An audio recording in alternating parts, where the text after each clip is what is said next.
Welcome to Horizontal Multiplication and Division, Booklet 13, dividing by 8, 9, 10, and 11 with remainders. Once again, we're just going to kind of work on the distributive property kind of problems and do a little bit with the remainders, and that's going to be about it. It's going to be kind of a quick video.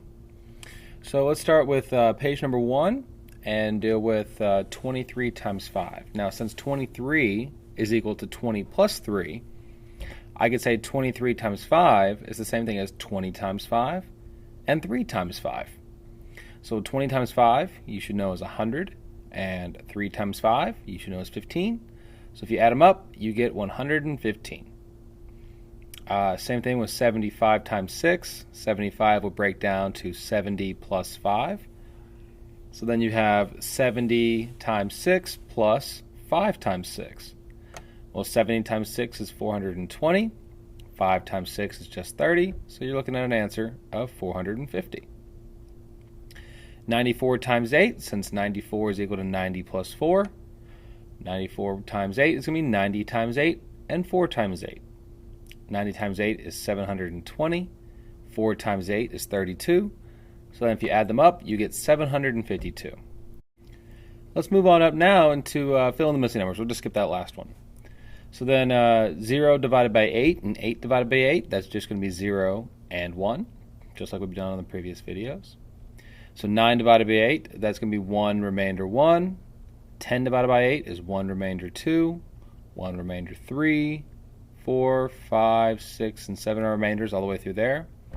And then again, you could have 16, that would be just 16 divided by 8, that's just 2. And then it's just going to follow that same process. Again, notice all the remainders are always less than the divisor. It's never going to be over that. So let's move on now to page 5.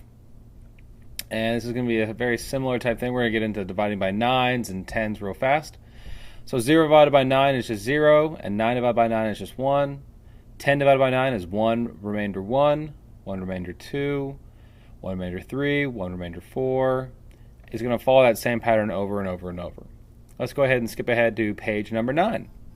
You're going to have 0 divided by 10, then 10 divided by 10. It's going to be 0 and 1, then 1 remainder 1, 1 remainder 2. Same exact process. And actually, let's skip on down now to the 11s. So 11 divided by 11 is just going to be 1.